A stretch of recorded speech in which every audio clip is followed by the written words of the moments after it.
So, Berto, I thought we would talk about the new Bo Burnham comedy special on Netflix and talk about it. What do you say? Let's do it. This is the Psychology in Seattle podcast. I'm your host, Dr. Kirk Honda. I'm a therapist and I'm also a professor.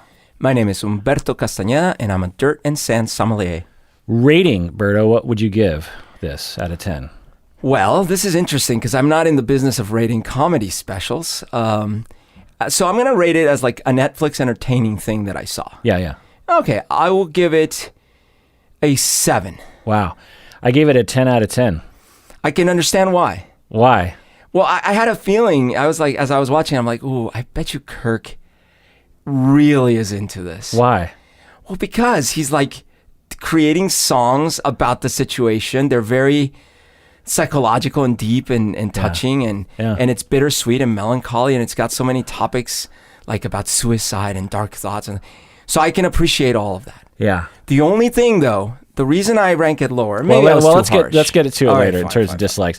Fine. But I'm surprised that I'm predictable like that because I did not think I was going to like it that much. I thought it was just going to be a funny little comedy special. Did you know him before this? Well, so a little bit about Bo Burnham, if you didn't know him, is he started out on YouTube, and he's like 30 years old now, and so when he was a teenager, I think he would make little songs, little comedy songs, like Weird Al, I think. Yeah. I mean, I'm so unaware of that side of his life. I had heard his name, but I didn't really know. Then he was a stand-up comic for a while, and he was about 5-6 years ago, he started experiencing panic attacks while on stage. You mentioned that in the special. Yeah, and he quit live performance because it was legit panic attacks while he was performing. And he started to go into other creative projects, most namely the first thing that we came across was his 8th grade. He wrote and directed the movie 8th Grade. Wait, what? Yeah. Oh, I didn't know that. Remember that movie? Well, of course I do. Yeah. And it's about a teenage girl who's like into making YouTube videos and content. Wow, I didn't really make that connection. That's amazing. Yeah, and everyone thought Bo Burnham, the young stand-up comic, is writing and directing a movie about a middle school girl with insecurities, and it just nails what. Oh, yeah, we love that movie. Yeah, it just nails what it feels like, not only to be a human, not only to be a middle schooler, but also to be a middle school girl. Yep. And so everyone's like, whoa, Bo Burnham seems to have a lot more talent than just what meets the eye. And then he does, so I only knew him from 8th grade, and then he comes out with this Netflix special. Right. And I thought, I heard some stuff about it. Like I heard it's basically like a Weird Al sort of thing. And I'm not familiar with his comedy at all, so I didn't really know what to expect. But in a rare instance, I actually watched it all the way through. Usually when I sit down to watch something, I'll watch it in like 20-minute spurts because I don't have time to just sit down and just like watch a thing. You know? It's pretty long for a comedy special. Yeah, it's like a little bit over an hour long or something. And I couldn't stop watching it. It was so compelling to me, and the tone of it. But we'll get into that in a second. But yeah, I was thinking, when was the last time because I feel like there's been a lot of not so great movies. Okay movies, but not just like mind blowing. That's true. Yeah. Like, did you see Nomadland? I still haven't. I know it didn't win the Oscar. Yeah, it won the Oscar. It was fine. Right. I didn't see it in the theater. You know, I had to watch it at home because I did finally see the Sound of Metal. Yeah, well, we watched it together and and talked about it on the podcast. Yes. But I thought Nomadland was poignant and something that every American should probably watch. But I definitely wasn't walking away feeling like, whoa, what a movie experience! Right. What an Oscar! If I would have seen it, I would have thought, well, she'll get nominated for an Oscar, but the movie won't get nominated because this movie isn't. It's interesting, but anyway. So I just feel like I haven't seen anything that interesting. Nothing that I've said, "Whoa, that was a piece of art that I'm glad was put on this planet." Right. I was looking back through all my ratings and trying to figure out when the last time I saw something where I felt that way, and it would have been Cobra Kai, the first couple seasons in particular. Coco, the cartoon, and Deadpool 2. Right. But that's out of like hundreds of other things that I've seen in the past, 3 or 4 years. So I just thought, it was amazing. Rotten Tomatoes score, Berto. What's your guess? Critics or audience? Critics. Critics gave it a 9. 9? No, it's out of 100. Oh, 90. 90. 100%. Okay, wow. They're with you. Audience. Okay, audience gave it a 90. 94. Okay. Now, if you haven't seen it yet, I recommend you see it, and I hope I'm not blowing it out of proportion so that you hate it. So, right. Berto gave it a 7. I'm sure other people don't like it. Well, let's go into No. I mean, a 7 is, it's very good. Yeah. But it's not like I don't want people Yes. hoping it's a 10 out of 10 for them when it might not be. Because if they hope it's 10 out of 10, I think they're going to be disappointed. Maybe I'm being Mr. Grumpy Pants here. Well, because I think this thing just really gets into things that I like, and we'll get into the psychology of it in a second here. But let's talk about what we didn't like, Berto. What did you not like about it? What brought it down from a 10? What brought me down to a 7? Yeah. Well, okay. By the way, while I was watching, I literally, I guess it's probably because you said, "Hey, let's watch this and do an episode."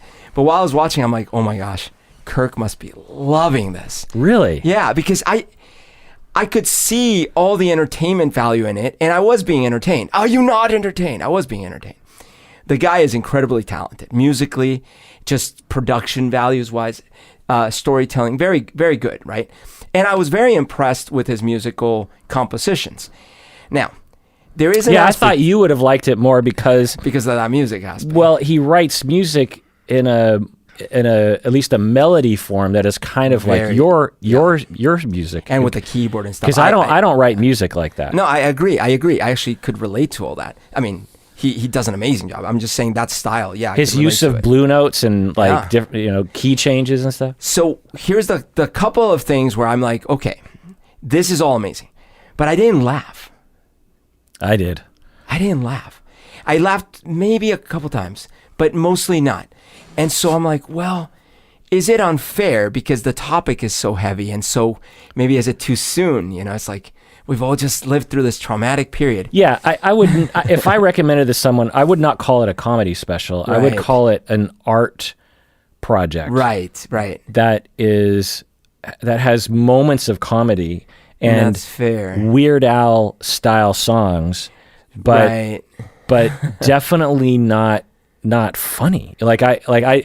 There were times when I busted out laughing. In fact, one of the, which I'll get into later, like during the suicide talk, I was bursting laughing. It's not funny. It's just what happens is this. When I was watching The Daily Show with Jon Stewart, there came a point where I stopped watching it. And the reason was I was like, oh my gosh, I wonder if this is actually good for me and good in general. Is it good to basically look at all these actual real problems and basically release the pressure valve by laughing at it? And I'm like, well, maybe that is good. But then part of me felt, wait, but maybe that's not good, because now we're all just like, ha ha, isn't the world messed up? Ha, ha, ha. Well, what does Inside Bo Burnham, how does it apply to that? There's some of the jokes bits, and maybe I'm also projecting because of his previous work, but some of the joke bits I felt like they try to be serious, but they're not, because they're purposely kind of like tongue-in-cheek. So when Weird Al Yankovic jokes about stuff, and I used to love the guy, it really is no stakes stuff. And so you could penalize it, but at the same time, it's like, of course I'm going to laugh. He's singing a song about like Amish paradise. It's like, it's funny. And then I guess these... Right, but with Bo Burnham, what is he touching on subject-wise that makes you feel like it's maybe not a good idea to laugh? Well, for one thing, the isolation of the pandemic. And again, I'm not passing judgment on whether it's good or not to laugh. I felt like maybe I felt like, well, I don't know if this is funny or if this is depressing, but I didn't laugh. I just didn't laugh. And even in the suicide bits, I actually got really uncomfortable with.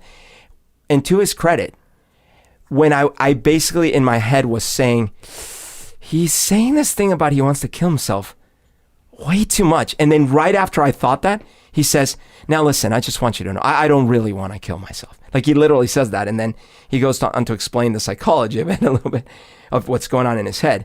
But I was starting to feel really uncomfortable. I'm like, he's making so light about like killing himself, putting a gun into his head. all these things made me uncomfortable. Yeah, and I could see that. And if other people came to me and said, actually, I hated this thing because of that reason, I would absolutely understand that. For whatever reason, for me, it worked on me. That the balance, the very careful balance between talking about difficult things like suicide and pain and isolation and demoralization and oppression, while also not making it super funny. You know, he's not like a clown going like, leapity-pity-pee, let's laugh at this. It was as if you're talking to that smart friend of yours that knows how to crack a joke, but he knows that he's taking it real seriously too. Sure, yeah. That's what it felt like to me. He's clearly very smart, very, very capable of weaving a narrative. Like, that's the thing. And I was really legitimately impressed by the quality of the music. Yeah. So in many ways, like if I were grading it on different levels, I'd give it a 10 on the music, I'd give it a 10 on the visuals, I'd give it a 6 on the comedy. Yeah, but only because I didn't laugh. Well, so that's interesting. If someone had said it's an art show, would it have changed? I think so. I think that's part of it, potentially, the way I was mentally approaching it, and because I had some preconceived notions about him. Yeah. Now, I didn't know about the 8th grade stuff, but I'd seen a few of those videos on YouTube, and so and actually, there's a weird thing about it where that style of music can either be very funny to me or completely uninteresting to me. The joke songs style. Mm-hmm. And it's the same thing with Weird Al. Like there's some songs of his that I just glaze over. I'm like, I have no interest in. Me too. And I'm probably more that way than you are because you actually really like musicals. Oh, that's true. Yeah. And I'm like, some musicals I like, but some of your top, 5 movies of all time are musicals, Sound of Music. So I thought, oh, this is not going to be for me. I'd rather just have comedy than song comedy. But I was gripped the entire time. And maybe it's in fact that it wasn't really a slapstick comedy special. It was like more in depth or more deep. Yeah. Yeah. And the songs were shorter than typical songs. They're like a minute and a half, 2-minute songs. Or they would have movements with the song that kept it interesting to me. Yeah, that's anyway. true. And that last sequence, I mean, we'll get into that, but that I might need to bump it to an 8 because of that last sequence. Well, tell me what. That whole last musical number. Which one? Where he starts saying goodbye and then all that. Yeah. That was really good. Like that was a really well put together sequence of melodies and transitions and the double triple meanings of like, the show's coming to an end, but it's also the end of like the lockdown and it's also the end of his show. It's like, or the end of like the narrative. Everything was working for me in that. And that last little bit where he walks outside and then he's terrified.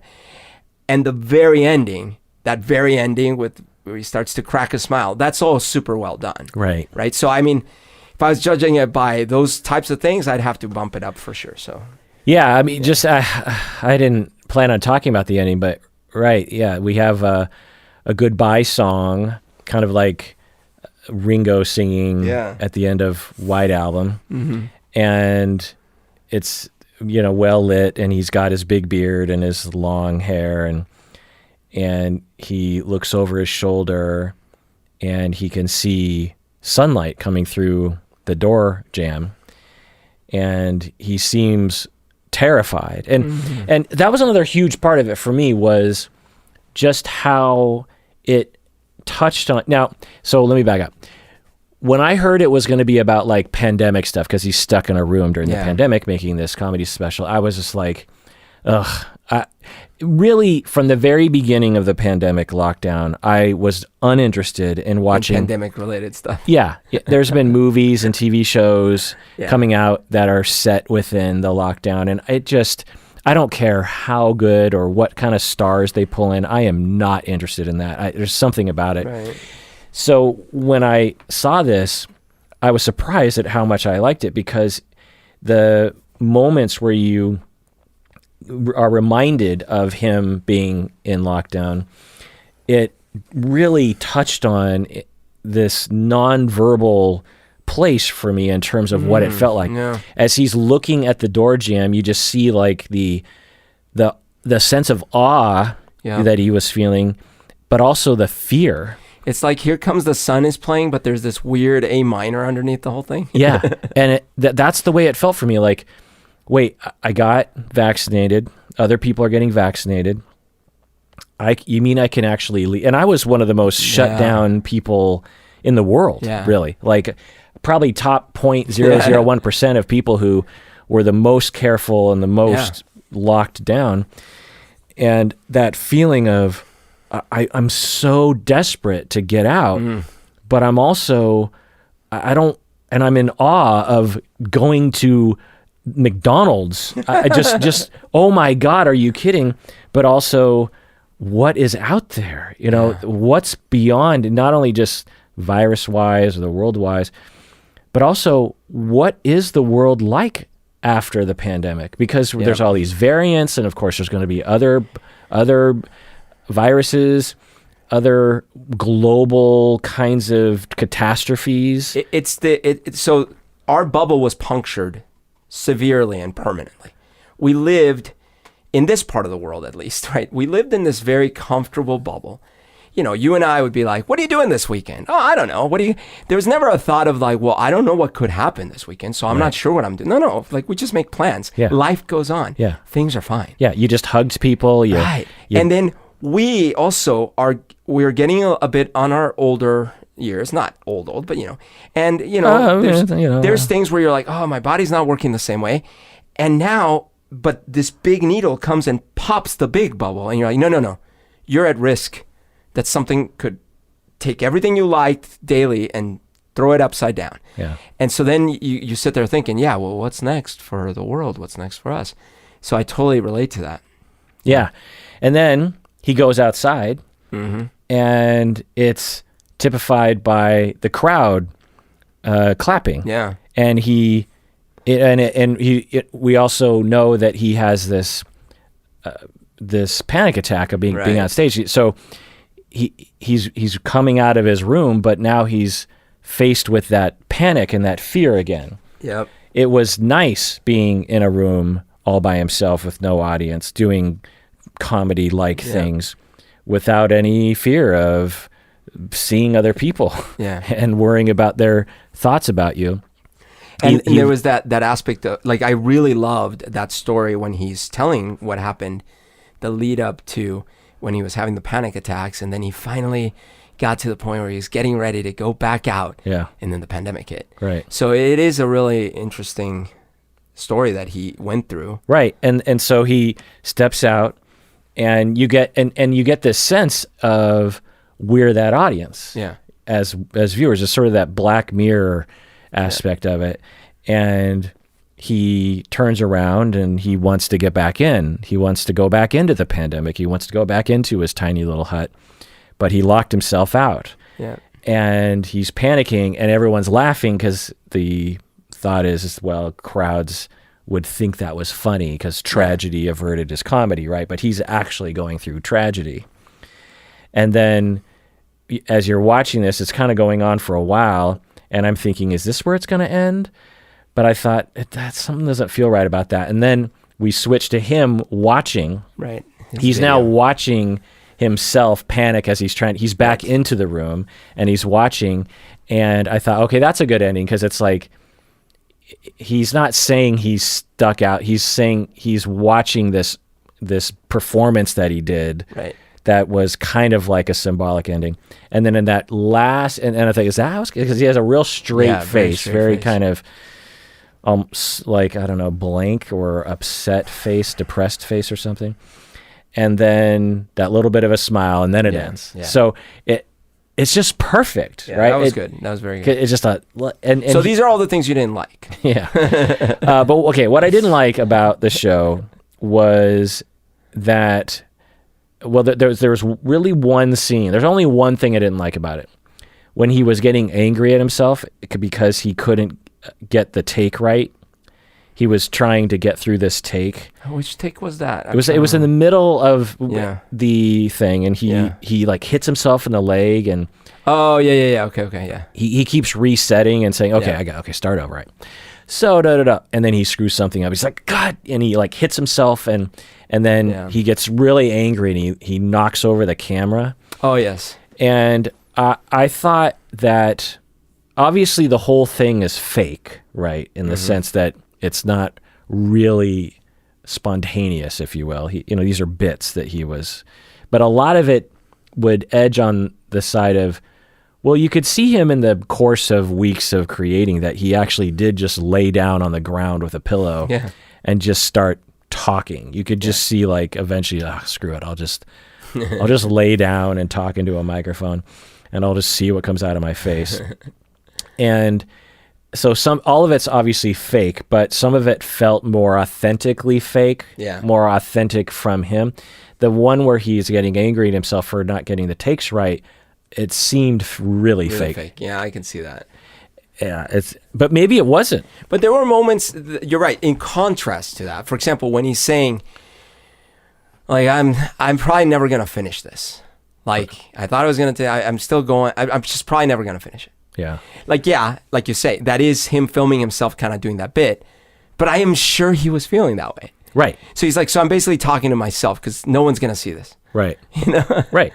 I didn't get the sense that he came back at the end of the whole thing and said, you know what, I'm going to add a scene where I don't think I'm going to finish it. Well, and the genius of it is that his hair was growing over the span of the shoot, so that you could tell where he was in time, that he couldn't go back. He couldn't do reshoots. He couldn't do it, right. And was it too navel-gazy? Because that's one of the criticisms. Well, okay, I guess navel-gazy, normally musically, I wouldn't say so. The music wasn't really that navel-gazy. No, not musically. It was very poppy, if anything, No, navel-gazy in the sense of the art. Yeah. I don't think it was that abstract or I don't know. Yeah. I wouldn't say so. I thought it was... Well, navel-gazy, I don't know, maybe you don't know what navel-gazy is. Maybe I don't get the right... Navel-gazy means that you're staring at your navel. You're not... you're too self-centered, essentially. You're focusing on the self too much. I see. Yeah, I don't know. I mean, yes, he was very self-centered, but in a way that didn't feel like self-centered, Right. It's like... Yeah. For me, yes, very navel-gazy, but that's the whole point.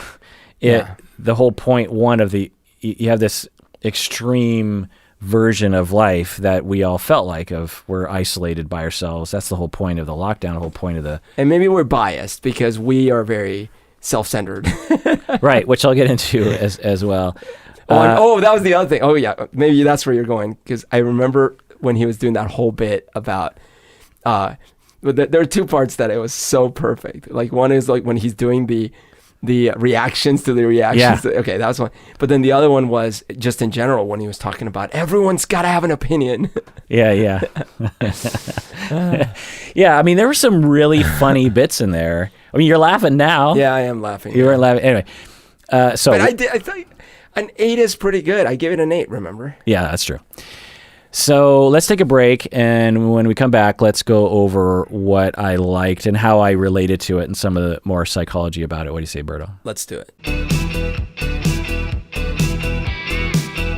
All right, we're back from the break. So I want to do an OPP for some old patrons that became patrons back in May 2017. Whoa. These people became patrons in May 2017 and have stayed patrons the entire time. We have David from Denver.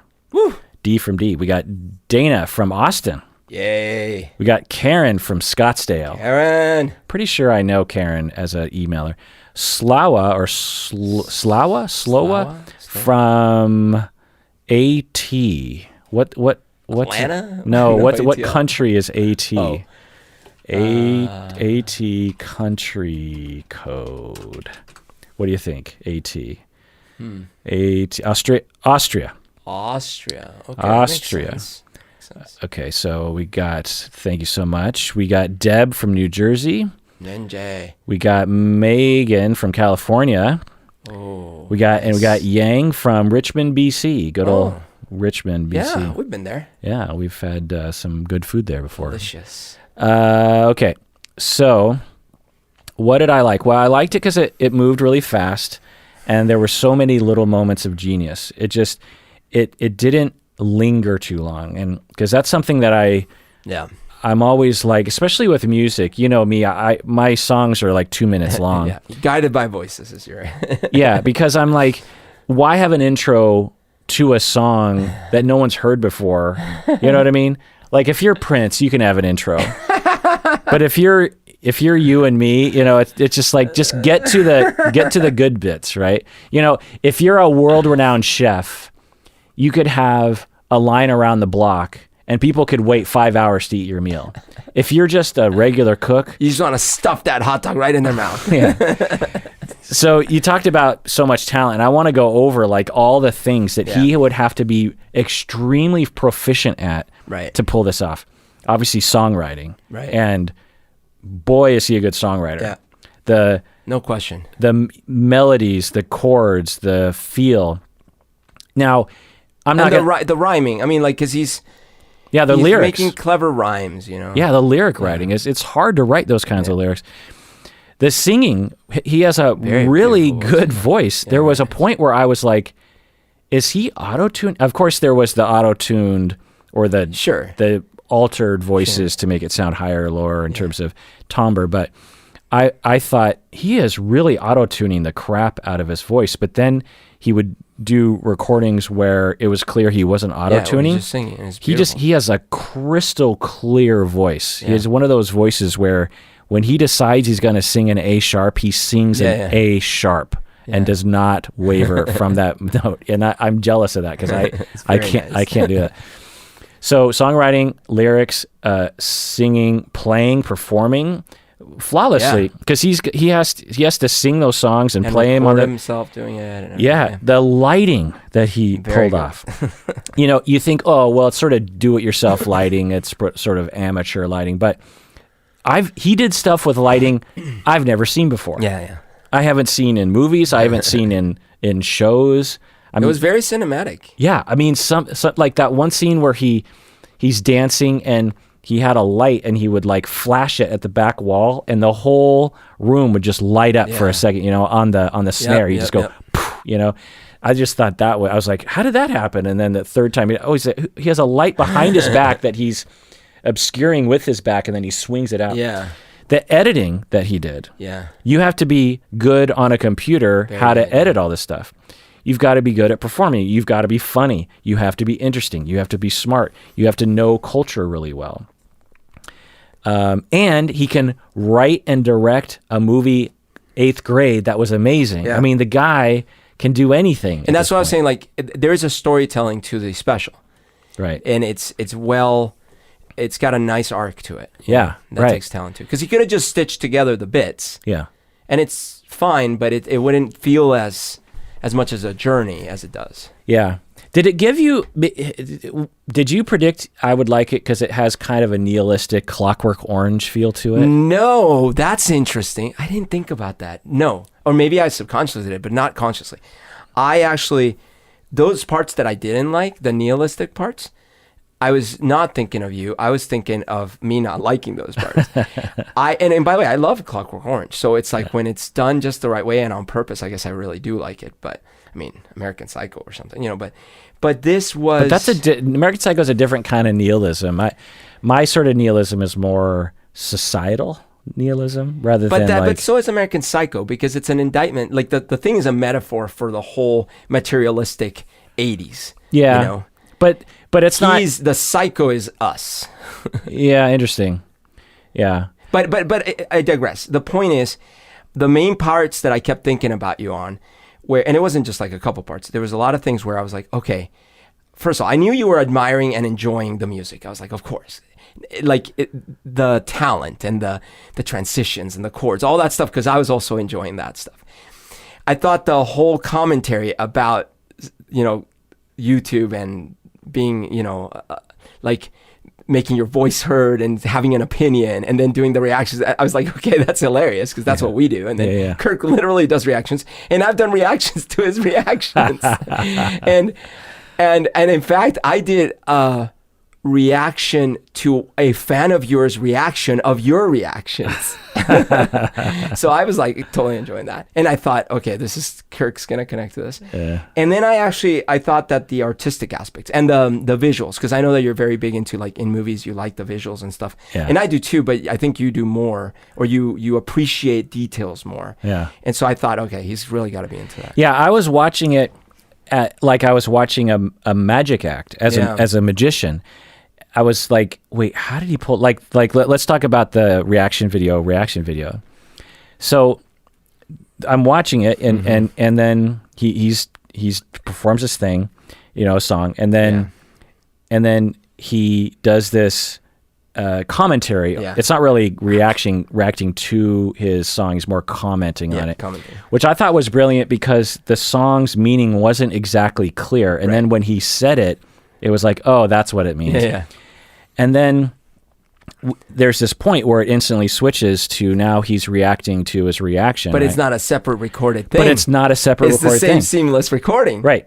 So he recorded, and so he's looking at the computer as if he's watching himself in the past. But of course that can't be true because he's in the middle of that recording. So what he had to do, and so this is the magician watching a magician as a video person myself, I'm like halfway through, I'm like, oh, I see how he did it. The whole script. Well, and he had a timer. Yep. But he would have to have a timer with beats. Yep. So it's like 45 seconds. Yep. And he says, okay, at the 15-second mark, this is when this will happen. That's right. And what I will say the second time around will be this. And so the third time around, when I'm reacting to the reaction, I have to comment on this because I have to say it first, and then wait for the next time to come around, and then so he would have to mathematically figure that out while he's watching a clock, perform it well and convincingly, and have something interesting to say at the same. And you notice each time it gets more meta. Well, it gets the tone shifts. The first time he's like, "Oh, I kind of like this song. I think it kind of works." And then the second time, the song part is completely unself-aware. Yeah. He's just then the first one is still not really self-aware because he's almost commenting in the third person about someone else. Well, but the first time he goes around, he's actually praising himself. Right. But the second time he's comes like, around, oh Jesus, that's pretty sad. Yeah. But then the fourth time he's like, oh, now I'm doing this whole like self-awareness thing to try to take away from the thing. Yeah, exactly. That's the brilliant nature of that bit, is that he's commenting on the internet, but he's also illuminating something that we all do. Yeah. Where we're performing, or we're at a party, or we're in class, or we're at work, and we're trying to act like we know what we're doing. And often we probably are pulling it off. Yeah. But in the back of our mind, but we have a layer that we're watching ourselves. They're like, yeah, you're doing a pretty good job. That was pretty good. But there's another layer that's like, no, you're not. You're completely full of crap. Yeah. And then there's another layer that's like, well, you're only saying that because you're trying to defend yourself against the terror of having to take the risk or something. You're distancing yourself. Well, now you're only saying that because you're trying to prove to yourself that that you're smart enough to know what's happening. Yeah. And that was, as I was watching, and again, that bit is 5 minutes long. Yeah. And my mind is just twisted up in knots as I'm watching. I'm just like, very well orchestrated. What is happening right now? Like, it's a brilliant premise. It's never been done before. Yeah. So that's interesting. Like, think about that. Like, well, maybe someone's done it, but I don't think like this. I can't imagine anyone pulling it off that well. Yeah. You know what I mean? But it also, again, I think that's what it worked on me in the art, was like, it was tapping into a universal psychological experience. So many things. Like, when he's on the ground and he has his head on the pillow and he's just like, maybe we shouldn't organize our entire society on capitalism that exploits everybody pretty much and destroys the earth. Maybe we shouldn't organize our society around that. I'm just saying, I'm just throwing it out there. And he's like depressed. He's just like laying there in a fetal position on the ground. And then there's this long pause and you're thinking, okay, what's he going to do next? He's like, I'm horny. Well, so it's funny because that's the stuff that I didn't like as much. And the reason is because it's the same Jon Stewart problem. It's I see. We just opened the release valve. So now we don't actually ask those questions for real. But how many, anywhere, not only comedians, but how many anywhere are even asking the question and joking about it? Well, comedians generally do that. That is what they do. They'll open up sore wounds, but then they'll cover them with sugar. 99% of comedians, in my experience, are joking about like farts and all that. I want people to open the wounds and put salt in them. That's what I want. So if Bo Burnham had said, here's the prescription, people, here's what I think you should do. No, I'm not saying he's got to solve anything. I'm just saying, why don't we actually ask the question and keep the question open instead of, haha, I'm just kidding. I'm actually horny. Let's move on. And I'm not faulting him because he is a comedian. It's just that for me, I got to a point with The Daily Show where I was like, this doesn't help me. Okay. Yeah, I can see that. And I agree, absolutely. Just not in the context of this. Sure. Of this special. Oh, but I will say, so something I did love is that in preparation for the reaction to the reaction to the reaction, he actually did a bit, which was about why does everyone have to have an opinion about everything, right? And then he did the whole thing. Why don't you just shut the F up, right? Yeah. And then he did his reaction to the reaction to the right. It was really well, structured. So I know, and I think you do too, how hard this would have been for him to pull off. Yeah. If he truly did this on his own, which it very much seemed like he did. And I want everyone to really appreciate just how hard, because as a content creator myself, as a musician, Berto and I, you just see all the wires and the equipment laying around, all the tripods and all the little doodads. Yeah.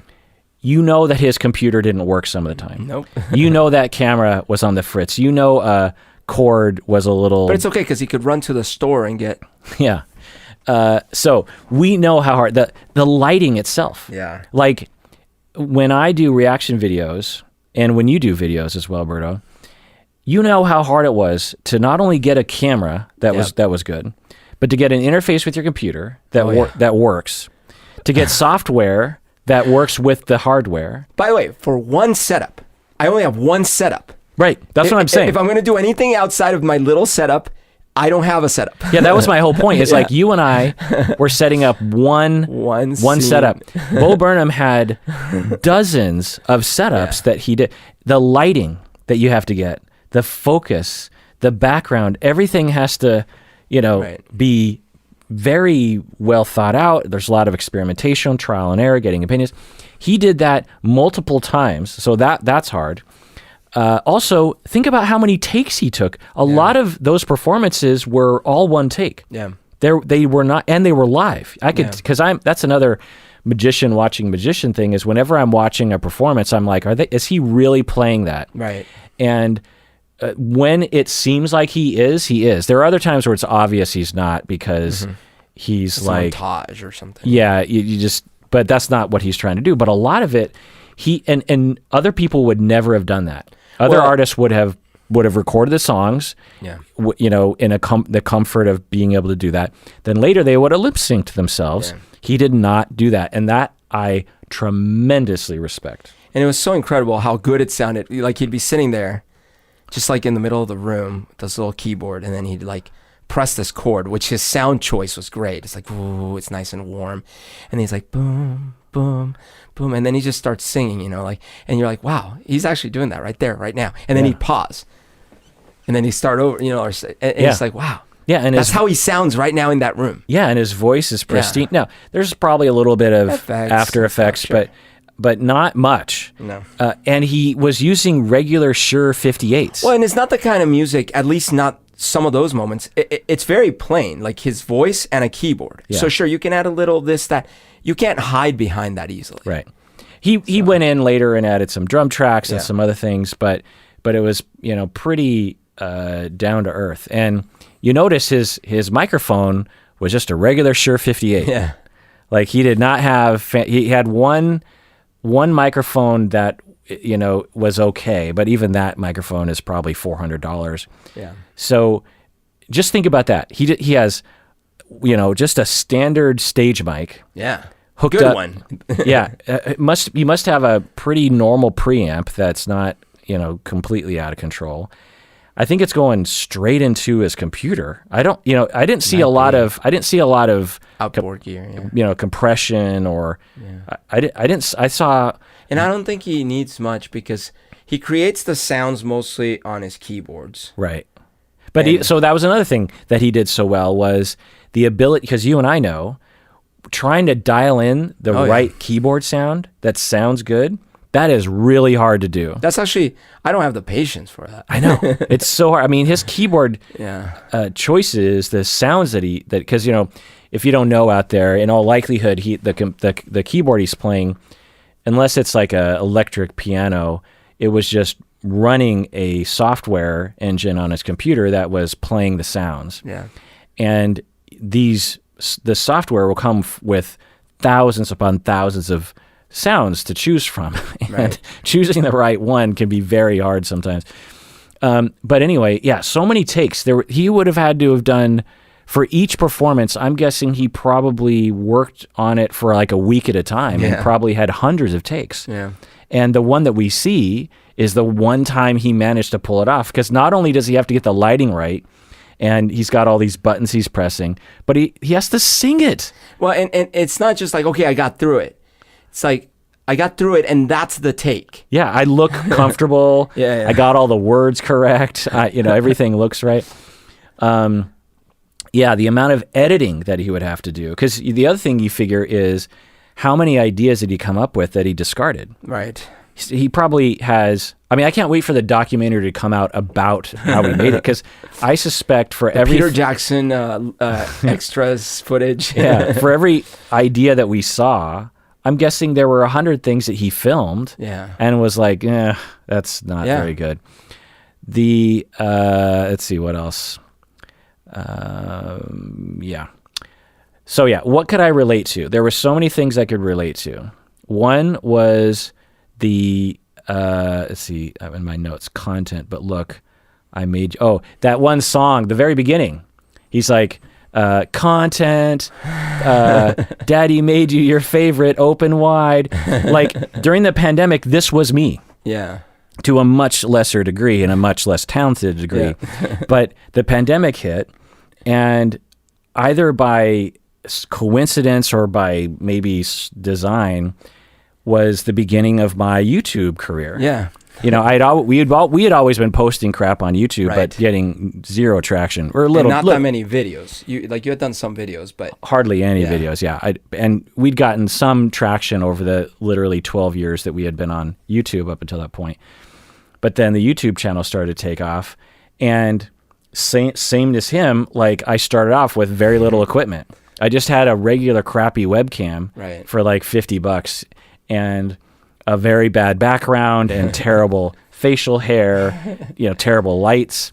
And then slowly I start to kind of figure out, well, okay, if I'm going to create content. And then people started wanting more and more content from me on YouTube. Because, in the beginning you think, well, you put out one video a week. Why would you put out more than one video? Who wants to watch more than one video a week? But the trick is, if someone likes it, they want more. Yeah. And so the fans on YouTube, they wanted, for those of you who don't watch my YouTube channel, of which I know some of you are, I put out 2 to 3 videos a day on YouTube. Yeah. I don't know any other YouTuber that does that. It's rare. It's a lot of YouTube videos. And the same fan base. Yeah, they all eat it up. they watch every single one of them. Yeah. And so, which is flattering and mind-blowing and humbling. But when I first started realizing that in the beginning, I'm like, I'm on a content treadmill at this point. you know? Yeah. But I'm like, but at the same time, I'm locked in my house. What else am I going to do? What else am I have nothing else to do. And so I was like, you know, when I was watching Bo Burnham do this and sing this song about, but look, I made you some content. Daddy made you your favorite, open wide, you know, that feeling. And by the way, I don't know if you know this, but some of the listeners call me their YouTube daddy. Have you heard that before? I have not heard that. Or just dad or something. Anyway, well, let's talk about that for a second, Berto. So I'm 50 years old. Of course, I'm old enough to be some of their granddaddy. Yeah. But at some point, I became old enough just by looks alone. Because a lot of people, they don't even know how old I am. They think I'm like 40 or 35 or something. But on the internet, they started calling me their YouTube dad or their internet dad. And the first few times I heard that, and this is independently, people would say this independently, and I'd be like, oh, so I'm old now. But I knew I was old, but it just felt, you know, because dad, you think old. You think not of your generation, not of your people. Right. It's like the way I felt about Mr. Rogers. I never felt like we were in the same cohort, you know. Of course, it was like, he's like, anyway. You never call Mr. Rogers like, yo, bro. Yeah. Like Mr. Rogers. So the tone I could relate to as well. Very nihilistic, very empathetic as well, though. There was a lot of empathy. A lot of empathy. Well, the nihilism was almost all self-directed. Yeah. Well, that and the demoralization of what's happening in the world. He would get pretty frustrated with what's happening. Yeah. And that feeling of what does it all mean, and maybe it means nothing, is something I could relate to. You know, it's I don't know if you remember the content of about half the songs I played in that show where I opened for your band was these topics, but I was not being funny. They were all very serious, you know? Yeah. So I think maybe that was part of it too. I was like, yeah, I know, that's how I feel too, but you don't see me smiling, you know? But again, like, it's not like I didn't like it. Obviously, I loved it. Yeah, 8, that's really high. Yeah. I mean, I gave it a 9. Well, you know, but I guess I didn't know what you were going to give it, but for some reason I thought you were going to love it as much as I did because of the music and the tone and the do-it-yourselfness of it all. Yeah, it was the fact that I don't know why I'm so triggered by the self-nihilism. You know, that's the whole like, well, don't say that. Like, now I'm not enjoying your show because now you talked about shooting yourself, like, you know. and then it's to be like, clear, he doesn't talk about shooting himself. Well, he said I'm just gonna put a gun to my head. Yeah, and blow it. But he's not saying I want to kill myself. It's more. I mean, he just said I want to kill myself. But the other part is just put a cap on that. I was waiting for that to happen. Yeah. But every time he brings up the topic, which is only like a very short amount of time. Yeah. It was never, I never received this message of he actually wants to kill himself. He addressed it, like I said. He said, like, listen, I know I say that, but I don't mean it, you know. And if anyone out there has these feelings, you know that you're loved and you should get help. So that bit, I was laughing out loud, which I find to be extremely weird. Like, you were laughing. Because he was saying it in such a funny way. I see. He was saying, yeah, people out there. Oh, you're right. He was being ironic on it. But it was in this tone that I don't. Yeah. I'm going to try to recreate it. Of course, this is one of the dumbest things you could ever do is try to recreate. I remember when everyone watched Eddie Murphy Raw, and then you were trying, and everyone the next day was all the other 9-year-olds are trying to recreate it. You know, so I'm going to try to. So everyone out there, you know, don't. When I say, you know, kill yourself, if you're thinking about that, don't do it. Don't do it. It's just. It's no good. It's no good. I know it feels like you might be, but it's not. It's really not. I'm sorry, I'm not recreating. But he talks about it like you're making it's a hassle. Yeah, he's talking about, he's sort of exasperated. He's also talking about it like, look, people, if you get an ice cream cone and you're nowhere near a garbage can and you want a litter, just don't do it. Don't do it. It's not a good idea. He's talking about it like that. So on one level, you could say like, well, that demeans suicide. But on the other level, you kind of know he gets it because of his personality and the kinds of things he gets into. But also I don't know what it was about that scene that I was laughing out loud. Not because I'm laughing. I don't know what I'm laughing at. I think I'm laughing with him at a broader experience of depression and demoralization. Like we can all laugh with Bo Burnham as he is making kind of a jokey laugh about how real life can be. That's what it felt like to me. I felt like he's highlighting how real life and how life has real suffering, but he's doing it in this way that he gets it, but we can laugh about it. That's what it felt like to me. Yeah. No, I see that. I guess, remember a long time ago when we did the suicide episode, and I learned a lot in that episode, and I gained empathy for that the things that people have to be going through mentally to even contemplate that. So yes.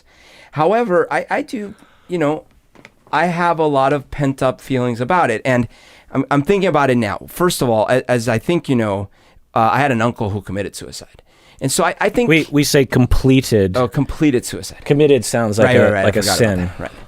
He completed suicide. And that to me, it's something you never fully get over. And I still have the traumatic memories of my grandma being devastated, right? Yeah. So I've always kind of, like, I just don't find it funny, basically, to start with. Right? I'm like, that's not funny. Okay. Second, and this I just came up with now, because I was thinking about this. As you were talking about that bit, then I thought, oh, you know what? And I don't know for sure, but there is an ex-friend of mine who has a similar sense of humor and would have found, I think, that bit very funny. But because we ended in bad terms, and I haven't seen this person in 3 years now, or 2.5 years or something, and it traumatized me a bit too. Like, I'm hurt by it still. Yeah. I wonder if part of it was me going, like, reacting negatively. He would like that. That SOB. Yeah. And so who knows? But all I know is that those are the aspects where for me, I was like, I don't like it. I don't like that. I don't like what you're saying. And then there was that bit where he's singing the songs about like, oh, and then the environment is going to hell and the world's going to hell and stuff. But then it's still a joke. And that was the bit. But see, and I get it. And as I was watching it, I was like, oh my God, I am loving this. And I thought, but if someone else hated this, I would totally get it. Or if someone else was mediocre on it, I'd be like, yeah, I get that. But you say that he's saying, oh, the world is ending, global warming, and then you're like, but then he makes a joke about it. Yeah. That's not the tone I got from him. Maybe you went into it thinking this is a comedy special. I did not see this as a comedy. I found this to be a what do I think it is? I think it is what is going on inside my head a lot. I think he represented in a visual, entertaining way what is going on inside of me often. And it felt validating. Maybe that's what I am trying to get at, is this this thing felt validating to me. Yeah. On an unspoken way. If someone said, Kirk, you are valid for having XYZ feeling, that that's great. But to have an art form that touches you, right, and you feel like, oh, it's sort of like, Berto, tell me this. When you were younger, maybe even more recent, but probably when you're younger, you hear a song and you think, oh my God, that songwriter gets me. Oh yeah. Who was that? So I think we had talked about this before. So one thing I clearly remember is, this is going to sound so cheesy, but I was about to move to the States at 15. And it was Wilson Phillips. There was a song they had that summer called Someday Somebody's Gonna Make You Wanna Turn Around and Say Goodbye. That's the song. That's the Wilson Phillips song. That song, I was like, this is so what I'm going through right now. They get me. Which is, it's just hold on for one more day. Things that go your way. Right. Hold up. Okay. So I was like, they get me. They get what I'm going through. Yeah, but isn't there an artist that you would feel that way about? Well, then later in life, we talked about this. Billy Joel's first album, Cold Spring Harbor. I listened to that album and I'm like, oh my gosh, he gets me. Like, because there's a song called Tomorrow is Today on that album. And the whole thing is about how he's been living for the moment, but the moment keeps slipping away, right? And then before he knows it, tomorrow's already here. And the time keeps on ticking and blah, blah, blah. Well, I wrote a song, nowhere near as good, but I never even finished it. But I wrote a song in my 20s that was about this concept of like, every minute dreaming is another day past. Another summer's gone, now the winter's blowing down ideas. And so like this concept of like time just goes. I heard that song, I'm like, oh my gosh. Right. He gets it. So if someone said, Berto, I understand you are valid for worrying about time passing by quickly. You're like, yeah, okay. But it's another thing to hear it through an art form that touches something deeper in you. Bo Burnham, not only in 8th grade, because 8th grade touched me, it's about a middle school girl in today's world, but the themes are emotional and universal. And that movie touched me in a way that I felt like that whoever this Bo Burnham guy is, he understands not only me as an 8th grader, but me now. Yeah. And this art, this special. And one example of this is every once in a while, I think 2 or 3 times, he comes in with this Jeff Bezos song. Do you remember the Jeff Bezos songs? He's like, the whole thing is just the celebration and the tone, the chord changes. He's like, Jeff Bezos, you did it. You've achieved it. Like, see, that I like. Like that I did in a much lesser form when I was in high school, and really throughout my writing life. I will write songs like that. People that I am angry at, or ideas I'm angry at, I will write this ironic celebration of that. I'll be like, yes, you did it. Good for you. You are awesome. You are rad. Look at what you did. Well, wasn't that when the party, the one about the practice space? Oh, right. Yeah. It was Open Door Coke Party. Open Door Coke Party, yeah. Yeah. It's got a little bit of that vibe. Like. Yeah. Open Door Coke Party is a song I wrote, and it's not a very good... I wrote it to annoy the audience. I remember when I wrote the song, I'm like, I want to actually write the most dissonant song I could possibly write. Or not the most, but very dissonant. And I wrote it to purposely kind of annoy people.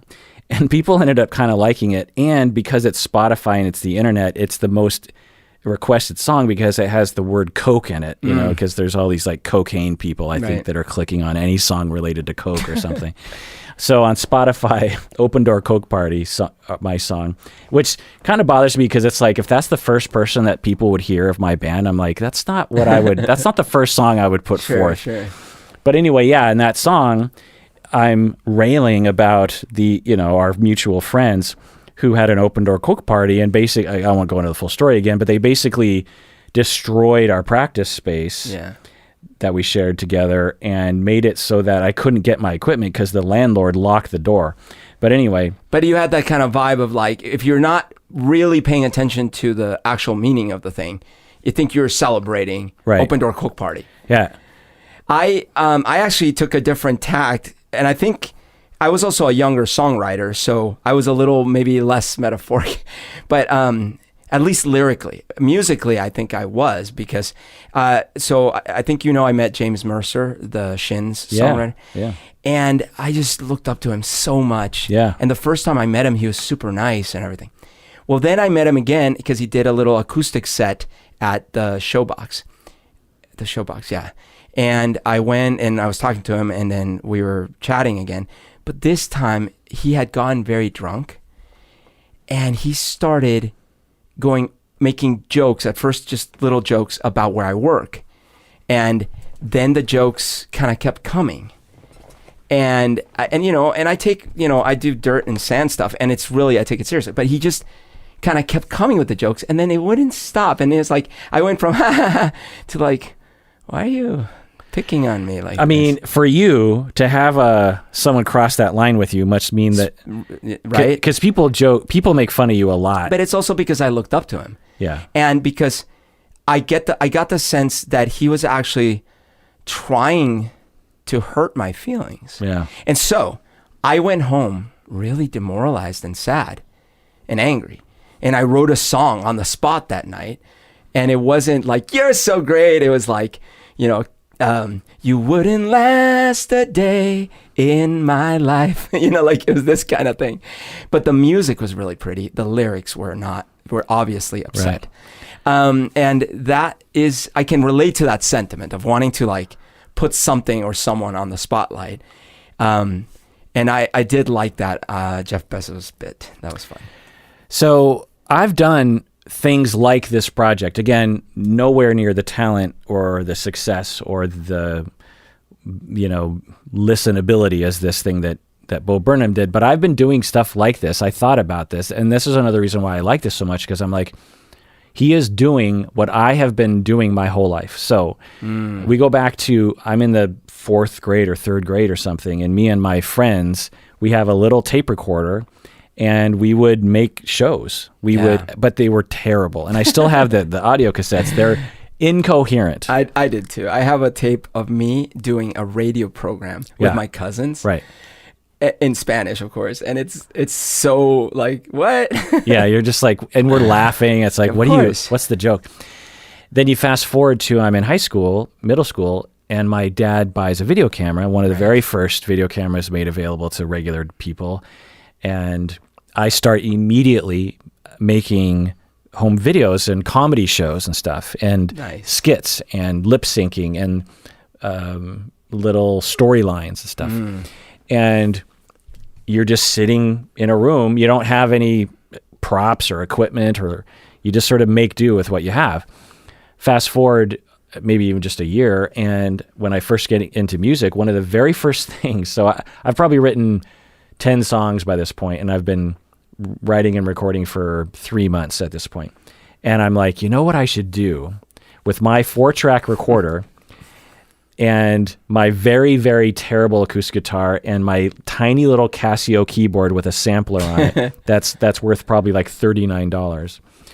You know what I should do? I should make a song that is 60 minutes long, but it all blends together. Oh, wow. Like the ending of Abbey Road. Yeah. And I did it. Oh my gosh. And it has some moments. Yeah. But why would I do that? Wow. And I'm just sitting in my room thinking, not only do I want to record all the instruments, and I'm not very good at it, and I don't know what I'm doing, but I also have this grand vision of an album, and I'm 16 years old, and I don't even understand music theory at this point. Yeah. And I have a 4-track recorder that uses cassettes. You have to bounce back and forth. Did you do that? Massive bouncing. So many bouncing. And then by the end, it's like noise with a teeny little bit of music. I did that too. and not only did I do that once, I did it 3 times. Yeah. I did it once when I was like 16 or 17. I did another time when I was like 21. And I did another time when I was like 23 or something. Did I ever tell you I think this might be the premiere of this story on the podcast. Oh. Story premiere, Berto's story premiere, and it's embarrassing. So everyone is a virgin for this story until you're gonna. Yeah. Okay, so I had my mom had a video recorder, one of those big ones that you put on your shoulder. Yeah. And it took the little VHS tapes. Okay, so me and my friends, similar to you in high school, we were starting to do little movies and videos. And we did one that was really freaking funny, that at least at the time it seemed funny, called Minority Cops in Tacoma. It was like a takeoff of Cops, right? We did that.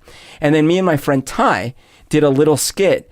Do you remember in Almost Live, the one where the kung fu guy would fly through the air, his kick would fly through the air? Absolutely, yeah. Right, okay. So we did a thing like that where we would do these crazy, stupid kung fu moves, and then the camera would follow our foot along to the other person's face. And it was funny, it was a bit. It was with Ty Verzoni.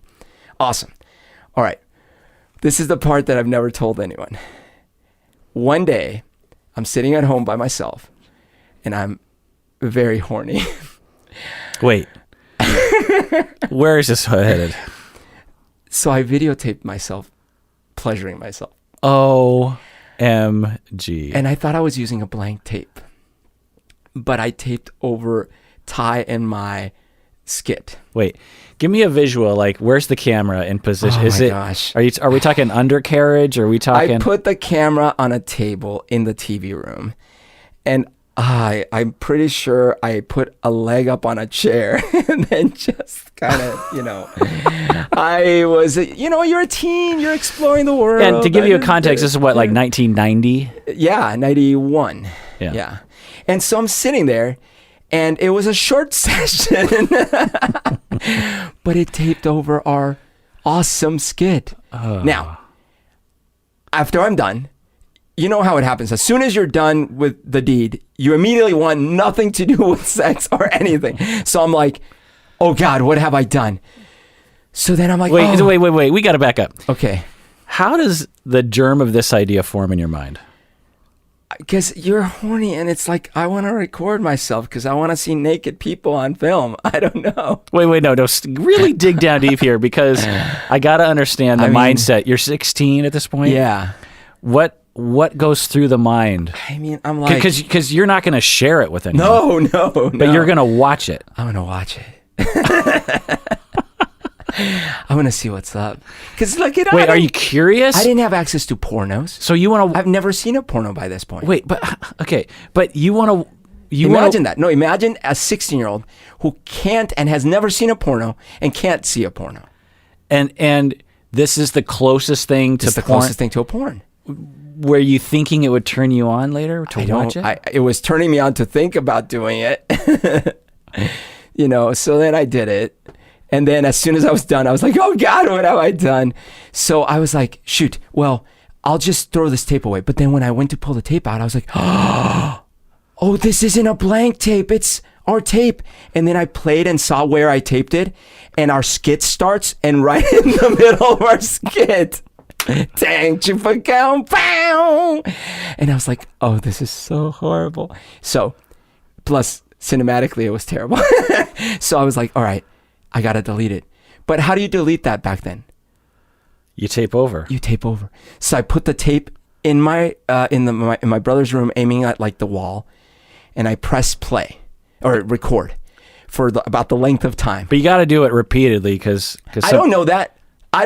Yeah. So somewhere out there's a tape with sub layers of me masturbating on it. But anyways, I tape over it, and then I go in and check it, and sure enough, there's just wall.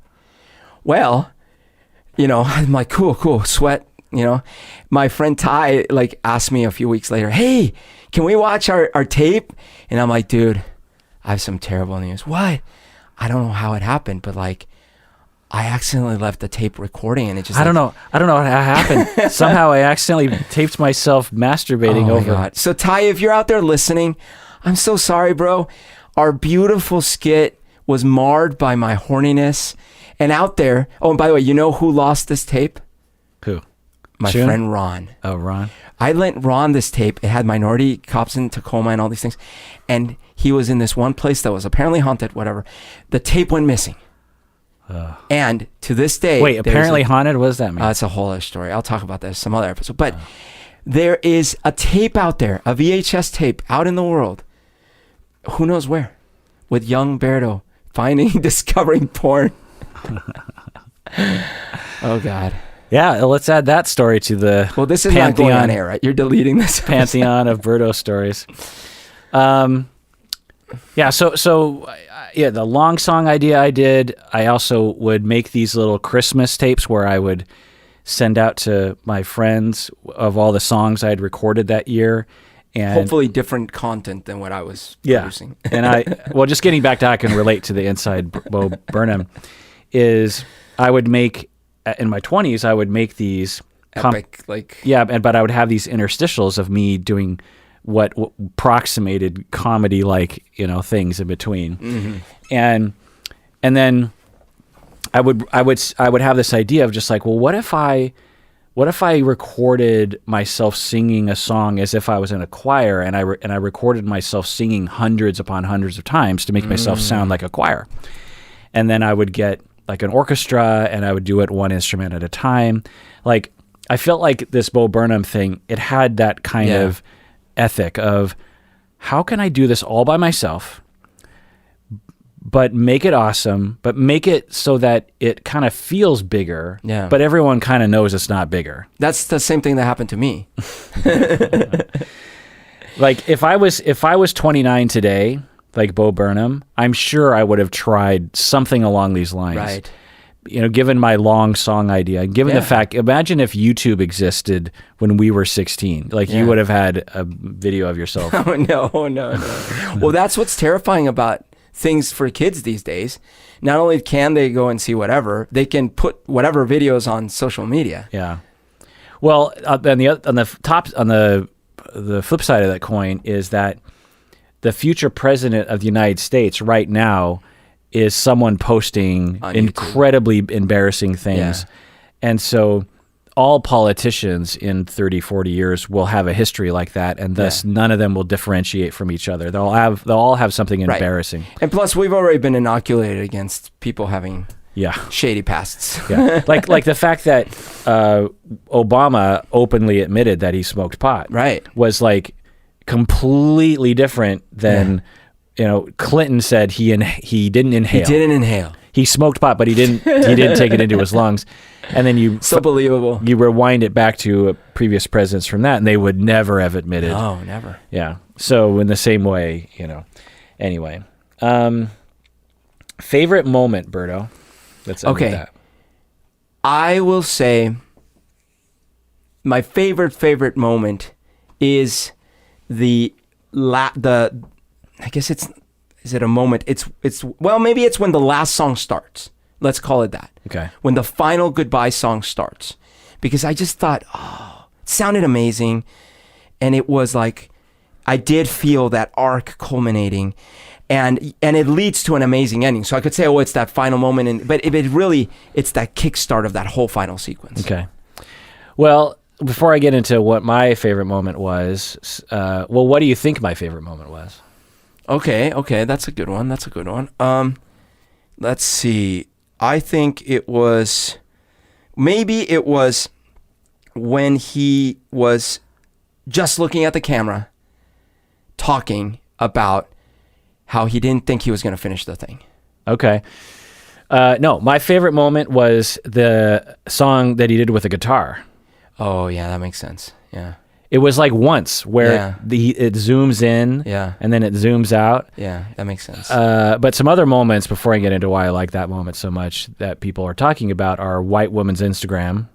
That was pretty funny. Yeah, I didn't quite love that one. Oh, I thought it was great. The reaction video, of course. The sexting song, that was good. Hilarious. The Turning 30 song. That was really good. That was the one with really the light. Good, yeah. The suicide talk, the Twitch video stream. What do you think about that? That was okay. I forgot to talk about this. Oh my gosh. So there's an actual video game called Inside. Oh. Have you heard of this? Have you seen this? Have you read this? No. Okay.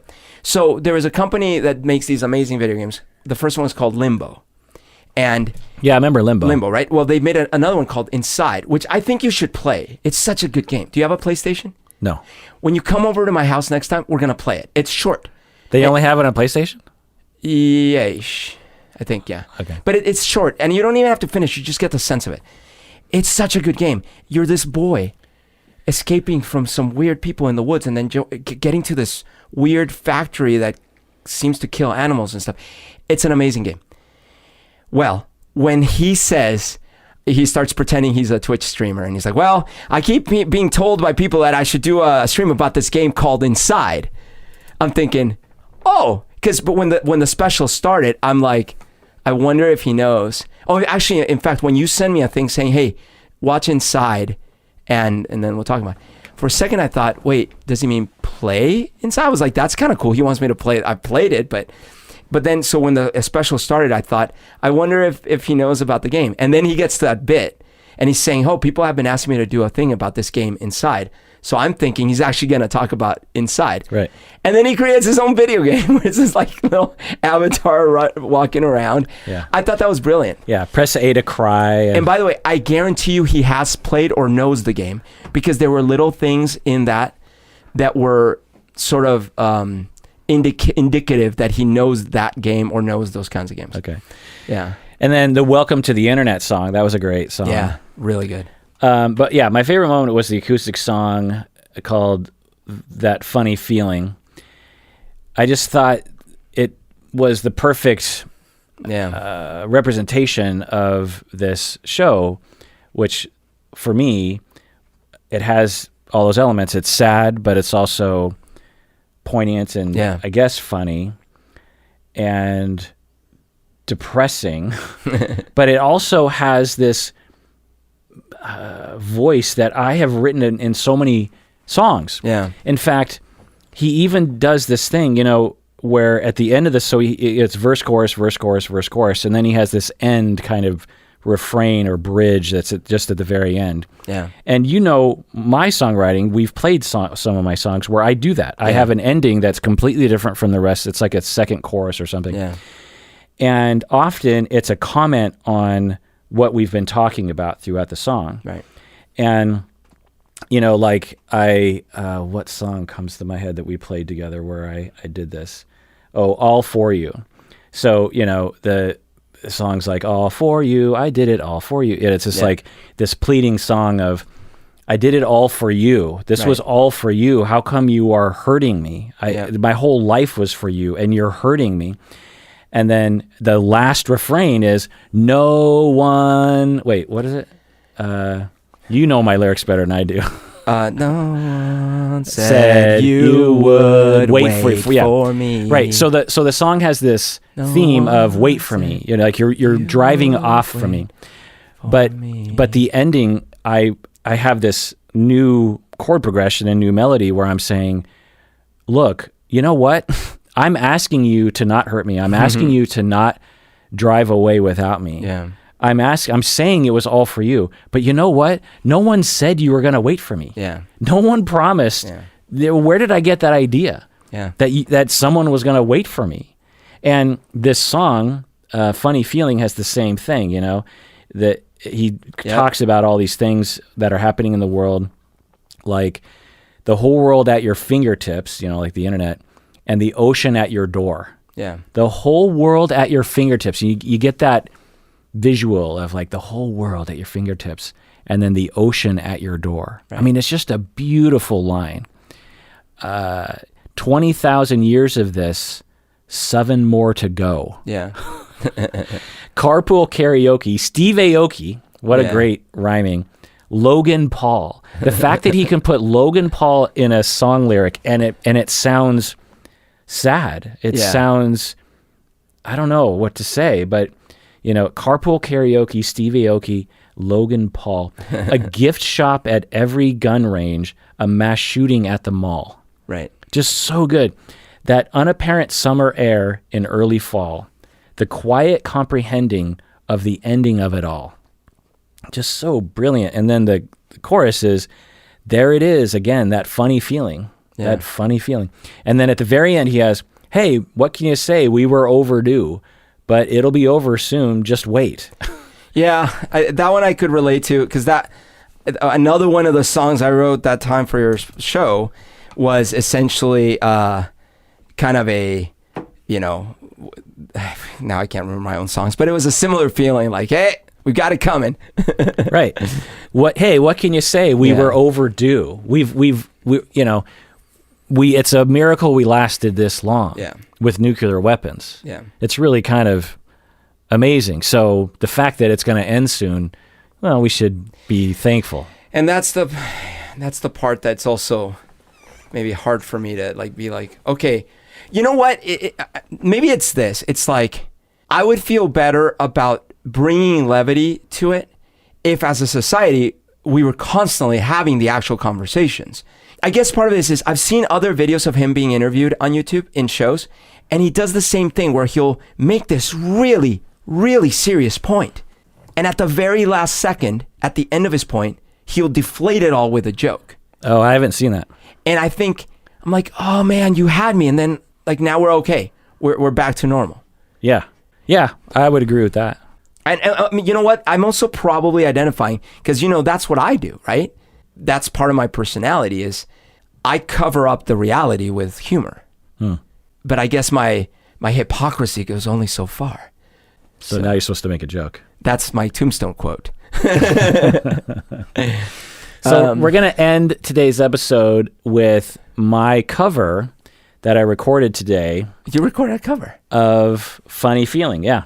Oh, nice. Do you want to hear it? Yeah, let's do it.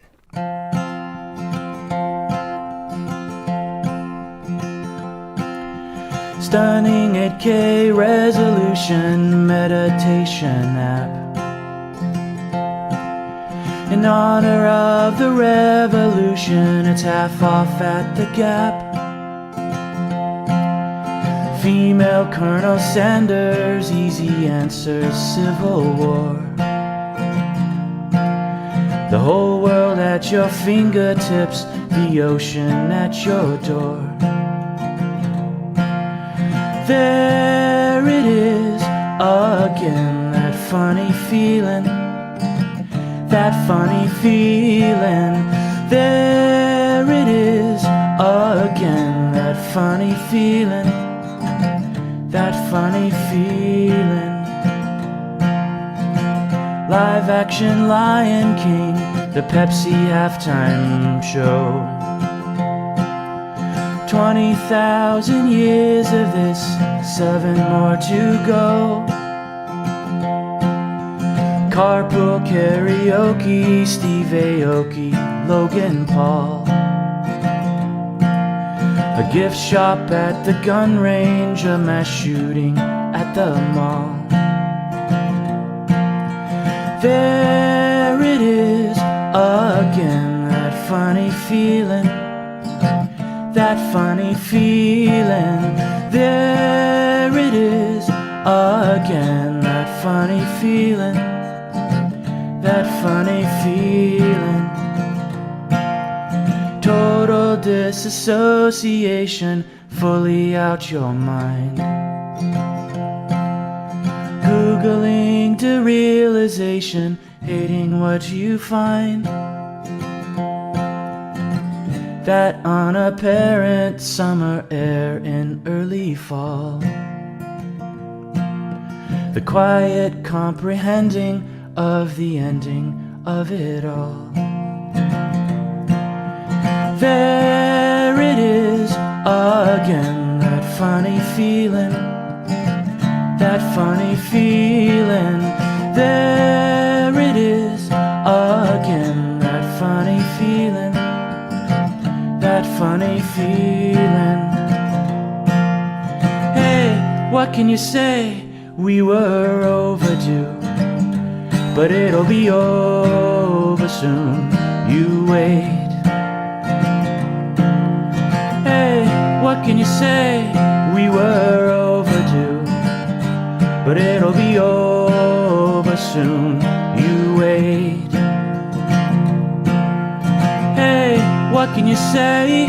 We were overdue, but it'll be over soon. You wait. Hey, what can you say? We were overdue, but it'll be over soon. You wait. Hey, what can you say? We were overdue, but it'll be over soon. You wait. Hey, what can you say? We were overdue, but it'll be over.